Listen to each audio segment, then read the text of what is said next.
It's hard to believe that anyone who played Assassin's Creed Valhalla would have come away thinking that there wasn't enough of it. A huge, sweeping saga of revenge, ruin, adventure and exploration set across the hills and forests of ancient England or the high snow-draped peaks of Norway, Valhalla tells a compelling story in a world absolutely heaving with things to distract you from it. But in Assassin's Creed Valhalla Wrath of the Druids, Ubisoft tone it down just a little bit, still overflowing your cup with stuff to get into, but in a noticeably less chaotic way. Accessible once you're above power level 55 and have completed at least one of the base game's England story arcs, Wrath of the Druids sees protagonist Eivor summoned by an Irish king to go and visit the Emerald Isle. Out of a combination of curiosity and wanderlust, Eivor agrees, soon learning that the king in question is their own cousin Barith, and the invitation isn't entirely recreational. Ireland is in the midst of a political struggle of its own as the people prepare to crown a new High King, and once more Eivor steps in with their big Viking boots to steer the course of history one fight at a time. This is a more fantastical story than the main campaign, featuring druids and monsters and ancient witchcraft. Of course, the monsters could all be the result of the hallucinogenic smoke the druids like to burn, but that's all a part of the mystery. See, Wrath of the Druids likes to dig into Irish and Celtic mythology, presenting a smaller, more compact campaign that feels at once more intimate and more imaginative.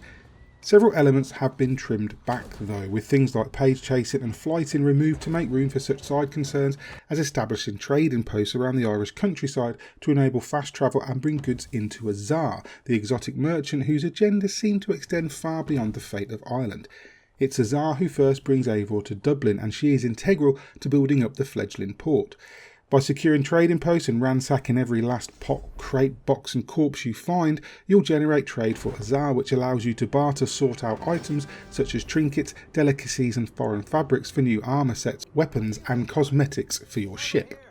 While some things have been trimmed, there's also a handful of new things added, like the smoke bomb hour ability and the Irish Wolfhound, and there are treasure hoard maps to find and follow, artefacts and mysteries to explore, and a handful of secrets to uncover out in the Irish wilderness. A fair amount of your time will be spent performing duties for various kings that you'll find detailed in notes stashed in pigeon coops dotted around the map. These usually involve clearing camps or killing specific targets, but with bonus objectives like not killing non-essential targets or taking no damage. In Wrath of the Druids, the Order is replaced by the Children of Danu, a barbaric druidic sect you'll be charged to hunt down through the misty marshes of 9th century Ireland, each death revealing clues to the next target and increasing Eivor's renown with the disparate kingdoms of this proud island. The lovably scrappy combat remains largely unchanged, though you'll be arriving in Ireland with a suite of skills and weapons already secured thanks to the recommended level. I will give Ubisoft some praise here that despite not adjusting my personal settings since playing through for the review, the game is much more stable now. I originally switched to the Xbox version after about 30 hours on PC because the frame rate just wasn't improving, but returning now to the PC version, I can happily report that they've done some solid work stabilising the experience. Because Assassin's Creed Valhalla Wrath of the Druids is an experience. Ireland is a stunning place to explore, and although not drastically different from England in many ways, it repeatedly throws out new sights and locales to dazzle, whether cresting a mountainside beneath the pale moon, wading through waist-deep bog water that bursts billows of rolling fog, or racing across a vast meadow in the afternoon sunshine. It remains a gorgeous game world throughout, and it feels so vital too, with a huge variety of wildlife on the ground and in the air, and hundreds of NPCs going about their business, fighting, talking, or rolling in the hay. As an extension of Valhalla, Wrath of the Druids is exceptional, varied and full enough to compel you to explore its mysteries, yet never losing sight of what made the base campaign so much fun in the first place.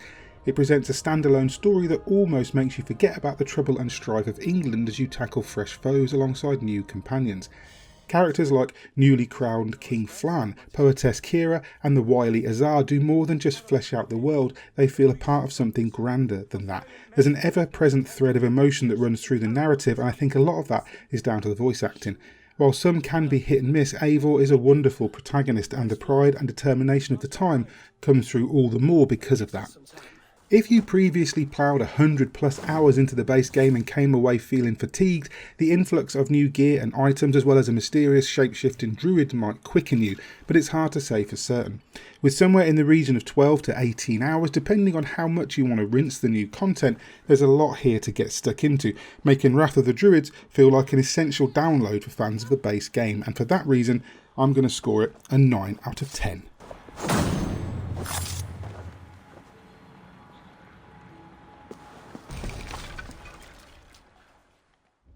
Hi, Mick Fraser here. Hope you enjoyed that review of Assassin's Creed Valhalla Wrath of the Druids. It's the first DLC available for Assassin's Creed Valhalla, and it's a bit of a doozy.